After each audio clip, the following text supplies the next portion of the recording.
Good morning, class. Go ahead and open your TF2 history books to page 109. Today we will be exploring Alright, settle down. We're starting the lesson now.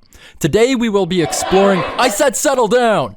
Today we will be exploring the career of TF2's most influential creator, who changed the game forever. The YouTuber formerly known as Star. To understand his legacy, let me take you back to 2011. Memes looked like this, cars looked like this, and YouTube videos looked like this.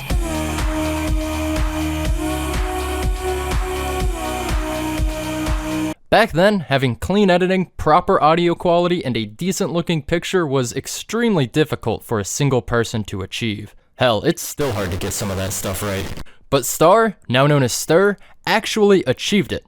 His tech skills allowed him to make tutorial videos for his favorite game during a time when very few existed. TF2's own in-game tutorial is about as educational as a public school in Mississippi, so Star's videos giving tips and tricks to his viewers were selling like water in a desert. These commentary videos quickly became the lifeblood of his channel, and to this day, nobody has gotten more views by just playing the game and talking.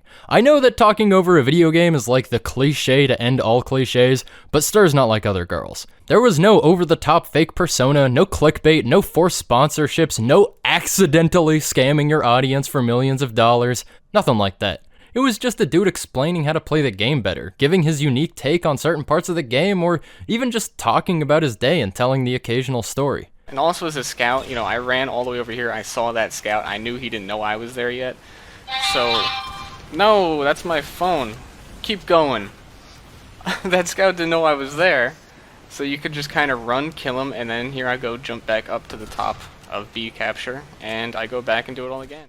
I know it doesn't sound like much because nowadays, in order to get views on YouTube, you have to cure the blind or eat $1 million pizza or eat the blind, but I assure you that back in the day, these videos were revolutionary. Sometimes Stir would commentate while playing the game, but most of the time he would just talk over gameplay he had already recorded, allowing him to be much more thoughtful with his speech, rather than, oh yeah!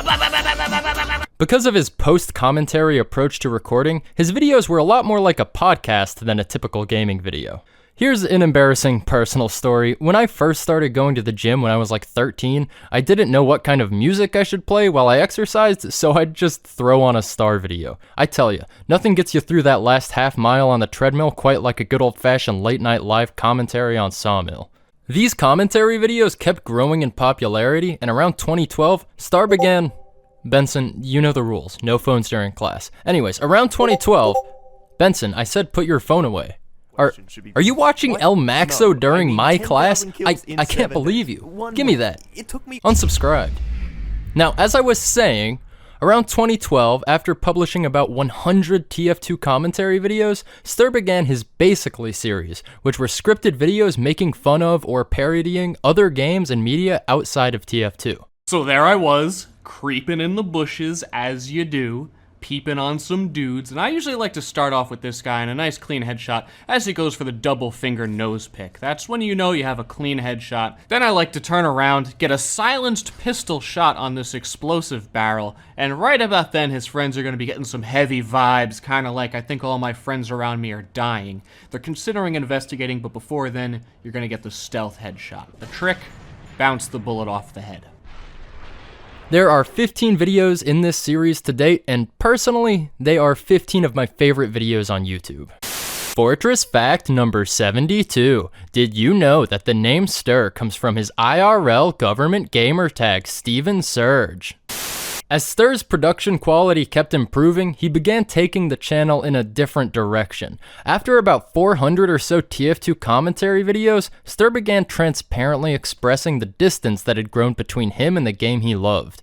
Like every star, they have to burn out eventually. His passion was no longer in making gameplay videos, but from his perspective, that was all his audience wanted to see. Stir's artistic videos took more time and were less profitable than the TF2 content that had become so routine to him. He tried to keep the TF2 videos fresh and interesting, and succeeded at it for a long time, but eventually he just lost interest in making those videos altogether. By 2016, around the time Overwatch came out, it's over. Stir quit TF2. This decision actually enraged a certain portion of his audience who felt abandoned by him, and he still gets hate to this day for that decision he made 7 years ago. These people say that because making TF2 videos brought him so much success, he owed it to the TF2 community to keep making videos for them. But let's set something straight right now. TF2ber was the largest TF2 creator for 5 years, arguably bringing more people to the game than anyone else ever has. TF2ber didn't need TF2. TF2 needed him. Surely with his talent, he would have been able to be just as successful, if not more successful, had he made like Minecraft Flappy Bird mod showcases or something instead of TF2 videos. TF2ber is one of my favorite creators, and it just saddens me a little bit every time I see somebody giving him hate so unjustifiably. That kind of thing never really made sense to me. Why bother sending hate to somebody over the internet when you could be doing something much better with your time?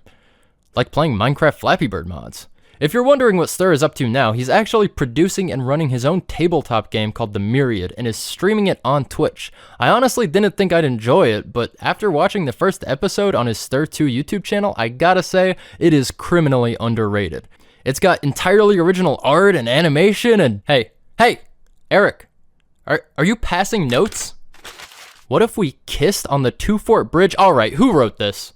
If you are a real person and not a robot who watches my videos, just send me an email, send me a private message on YouTube, anything like that. Just let me know, like, a little bit about who you are and that you like watching it. Like, that's the biggest thing for me. That's a huge boost to just, I really should do this more.